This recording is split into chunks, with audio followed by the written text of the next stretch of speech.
Assalamualaikum warahmatullahi wabarakatuh. Kamus Van der Tuk rupa-rupanya memang telah mengubah jalan pikiran Van Erde, karena di dalam kamus Van der Tuk itu terdapat keterangan bahwa kata candi itu memang terkait dengan penanaman abu jenazah. Hal itu dilandasikan kepada sumber-sumber dari kesusastraan Melayu. Nah, perlu diketahui bahwa Van der Tuk memang pernah misalnya membuat kamus bahasa Batak Belanda dan juga Melayu Jadi dia mempelajari sastra Melayu di satu sisi, kemudian dia mengalihkan penelitiannya ke Bali. Jadi dia menyusun kamus Bali kuna, Jawa kuna, dan Belanda.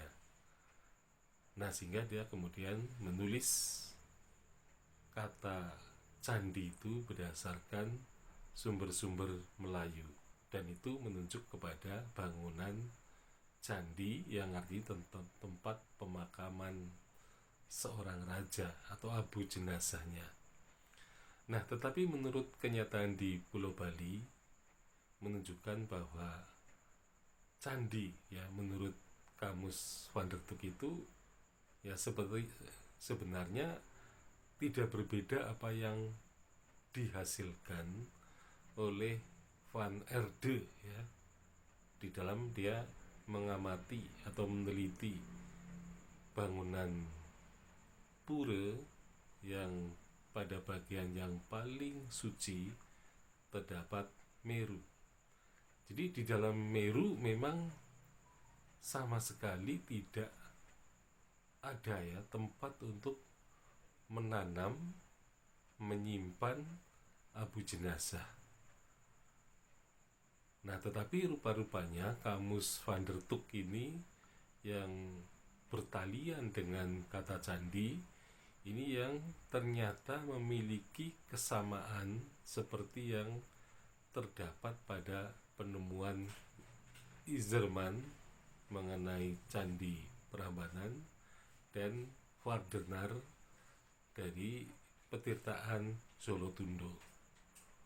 Nah, sehingga tampaknya sebenarnya Van Erde ini sudah berada pada jalur yang tepat ketika dia menyatakan bahwa sebenarnya pembangunan pura di Bali sebagai kelanjutan dari masa Jawa kuna seperti yang dikatakan oleh Stutterheim bahwa kemungkinan besar pembangunan pura di Bali itu tidak lebih dan tidak kurang pasti mempunyai kesamaan dengan pembangunan candi yang ada di Jawa.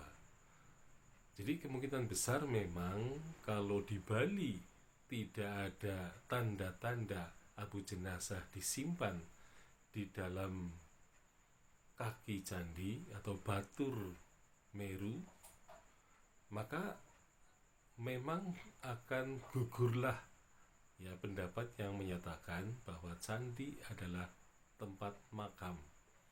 Nah, sebaliknya kenyataan di Bali, pripih yang di Jawa hanya tersimpan pada perigi, ternyata di Bali tersimpan pada 3 bagian Meru, yaitu Batur Meru, Bilik Meru, dan Puncak Tumpang Meru. Nah, ternyata nanti kita akan lihat berdasarkan sumber-sumber di Jawa juga, apakah di Jawa mungkin sudah terlupakan mengenai keberadaan 3 perigi ini. Jadi Sukmono nanti akan mendaftar benda-benda apa saja yang ditemukan di dalam perigi dan di tempat mana saja perigi-perigi itu terdapat pada bangunan candi. Jadi kemungkinan karena memang candi di Jawa sudah dalam keadaan rusak, ketika diteliti ya, misalnya kotak Nawasanga atau Pripih sudah diacak-acak atau sudah dibongkar oleh orang yang mencari harta karun. Nah, sehingga yang tersisa hanya satu saja. Jadi kemungkinan besar, kemungkinan juga bahwa pada zaman dulu orang Jawa kuna pun menempatkan pripih-pripih itu, yaitu dalam bentuk priuk, cucupu misalnya, ya kemungkinan besar, atau kotak Nawasanga kemungkinan bisa jadi ada di bagian candi yang lain. Ya, bisa di bilik, bisa juga di atap candi. Sekian, assalamualaikum warahmatullahi wabarakatuh.